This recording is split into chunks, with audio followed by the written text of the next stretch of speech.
Good evening, ladies and gentlemen. It's a matter of great privilege and honor for me to be here with you and share my personal experience and views regarding the interfaith harmony, interreligious dialogue, relationship, and particularly the issue on which we are working, working together with the diversity is the only way forward. I would like to express my sincere thanks to President Franco Frattini, to whom I know since many years, who was the best friend of my late brother Shabazz, and ICD, Mr. Mark, giving me this opportunity to talk on living together with diversity is the only way forward to bring peace in this world.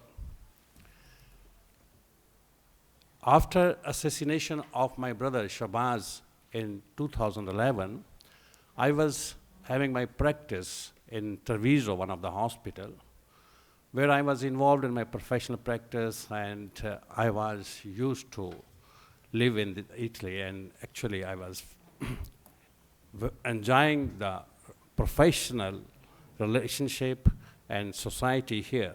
And I have forgot that time what are the problems of Pakistan, though I followed my brother, but I was not more in touch, and I thought there's no possibility this country can change.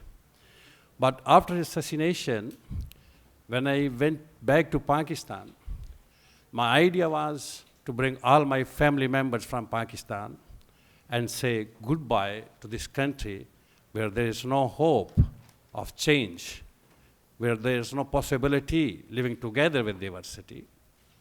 But when I went there and I assisted his funeral, so I met several people of diverse faith, and especially Muslim friends who were sad, crying, and were really disappointed with this tragedy which has hit our family.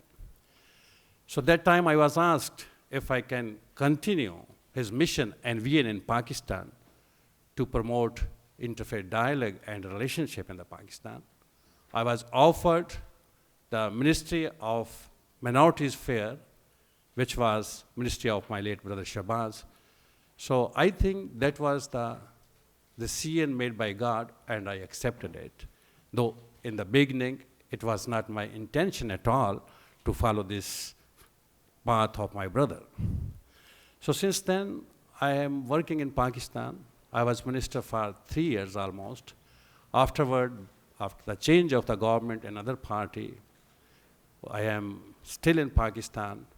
I am chairman of All Pakistan Minority Alliance, a movement founded by my late brother Shabazz, which is committed to promote interreligious dialogue and relationship.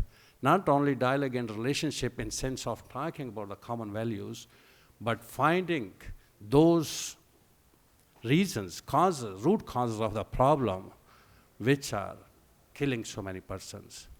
So I will share some of my experience with you today. As everybody knows, that today the myriads of challenges are faced by different societies in the world, and especially in my beloved country, Pakistan, where sectarian violence, religious intolerance, discrimination, and terrorism has hit the maximum peaks of its history, leading the political instability, economical crisis, such as creating a vicious circle trapping the whole society of Pakistan. Every day, we face the cruel and harsh realities of losing precious life, innocent victims, including our children and women. People from all sectors of society are affected and impacted in a deep way. Sadly, the religious, ethnic, and cultural diversity is considered a threat for each other, where it should be an enrichment and potential for the growth. Despite the strategic location, growing young population, potential for stable democracy, and having enjoyed period of relative prosperity, Pakistan continues to confront terrorism, religious extremism, underdevelopment, and political instability. The persistently high levels of poverty and illiteracy are the root cause of this problem. As while I was assisting other speakers who were talking about to identify the root cause of the problem, why this extremism, why this intolerance, why this kind of discrimination between different people. So I think one of the cause in our country is poverty and illiteracy. Poverty is extreme, most particularly among minorities. Entrenched poverty in our country leads to suffering, loss of hope, lost opportunity, and sense of grievance, all of which continue to undermine Pakistan's long-term stability, prosperity, national harmony, and peace. Pakistan's literacy rate is just 55%, half of all adults, including 2 out of 3 women, are illiterate. The 18th Amendment of the Constitution of our country requires the state to provide free and compulsory education to all children between the age of 5 and 16 by law. But in survey of 2012, an estimated 20 million children of all school ages, including 7.3 million primary school ages children, didn't attend school. This deprived them of their right of education and prevented them from reaching their full potential. Investing in children and their education is both a right in principle and must be so in practice due to the positive impact it has on so many socio-economic and religious dimensions. Above all, this provide an environment for those groups who, with a certain extremist ideology, actively brainwash children during schooling. They are brought up with the conviction that to live, kill, and die on the name of religion. They don't have any other objective in life than to defend and live for this specific ideology, which is anti-human, anti-Islamic, and against the teaching of any religion.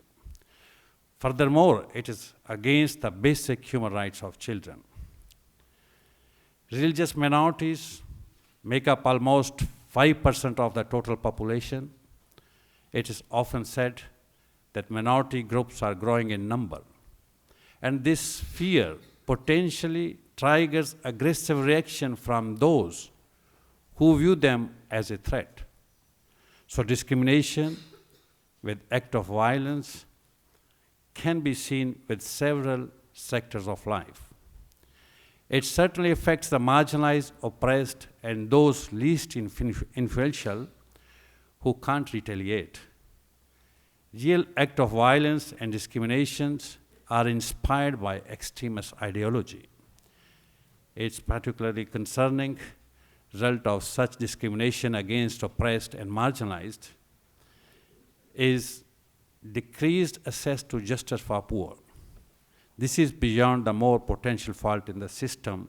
In some cases, false accusations are used to settle personal scores, to target religious minority for further extremist agendas.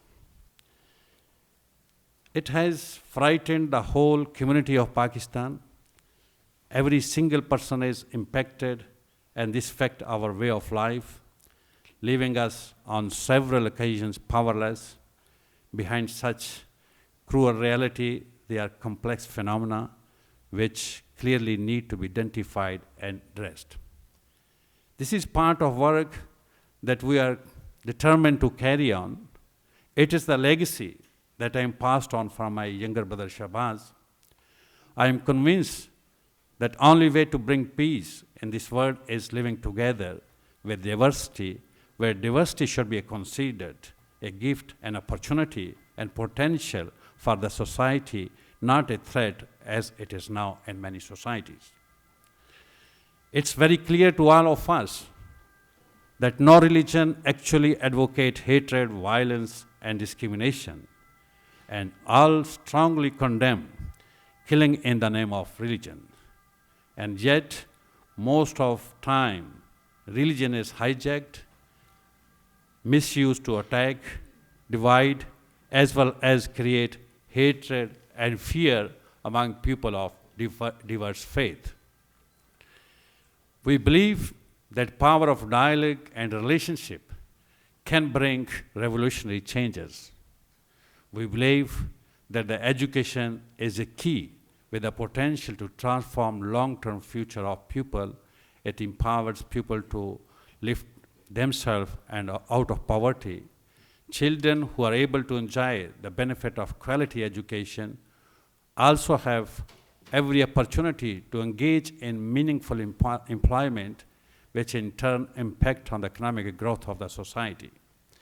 We want to improve access and quality of schooling wherever and however possible.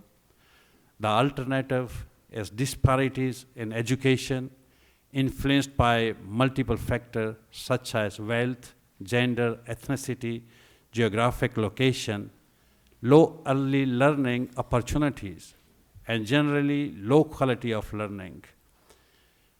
We are convinced that the role played by the educator is vital in the success of any educational program, bringing effective changes for the future.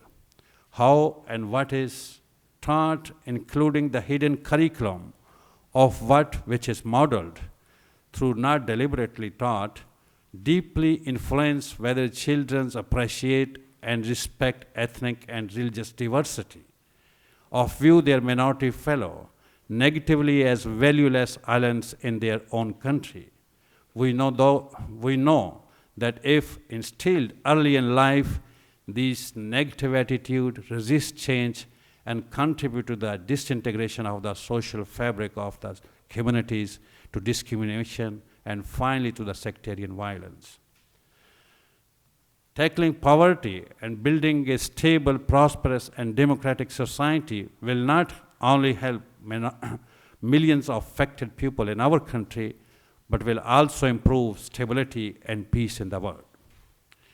It's imperative that we promote freedom of religion and values beyond childhood. We know that societies are more likely to flourish when the citizens have the freedom to voice their deepest belief and highest ideal. At least more than 90% of world populations are religious believers. Therefore, more than ever, there is a growing need for dialogue and relationship between religious community. The role of religion in conflict present urgent challenges that require greater understanding and cooperation between people of diverse faith. I would like to propose interreligious and cultural dialogue center in Europe, for which I was talking with my friend Frattini, and I have talked with several other people, with the objective to create a platform where all the problems of religious diversity, intolerance, and discrimination can be discussed. Not only involving the people from Europe, but involving people from all over the world, and especially from those areas which are affected, like Pakistan, like Afghanistan, Iran, and other countries. Here I would like to share one experience where religious dialogue and relationship have created dramatic change in the society. In Pakistan, there is extremist ideology, and millions of children are brainwashed to follow this extreme ideology. And many times, when there is false or real accusation, especially of blasphemy law, these receive a message as threat to their religion. And without thinking, without, considering any other positive aspect of that fact, a lot of people gather and they attack the minorities. In past, there have been cases where minority members are killed, judges are killed, lawyers are killed, and Governor of Punjab in Pakistan and my late brother Shabazz was victim of such kind of ideology at that.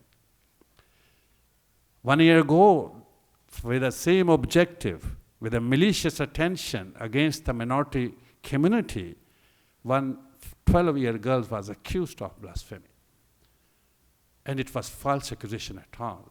It was after midnight, and I was informed from the community that there's huge crowd which is coming to kill this minority group and gathering together. I talked with the Interior Minister, I talked with the law enforcement people. They showed me about their assistance. But at the same time, they said, if the gathering is too much, sometimes it will be difficult to control. And malicious tension, then they make their agenda. Next morning, it was Friday.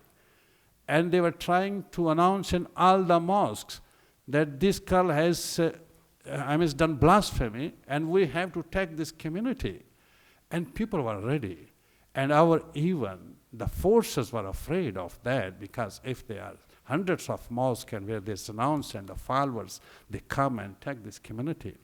And that time, I just had an idea to talk with all these religious leaders. I went to the prominent mosques and talked with these imams and talked about this, teaching of the Islam.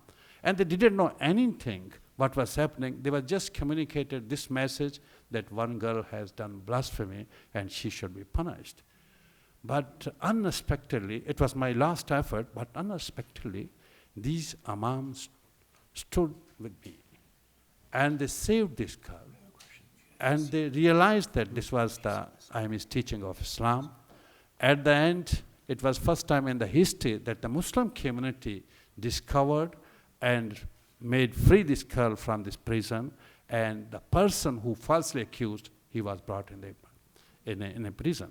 So this was my experience and hope, and I think there is a great space, sometimes miscommunication, sometimes this dialogue, which is very difficult in these countries, can't, be installed in these communities, but if we promote, if all together, because there are several organizations, several groups who are working for interreligious dialogue and relationship, if all together we work on one agenda, I think one day we will be able to bring peace and tolerance in the society and an end to violence.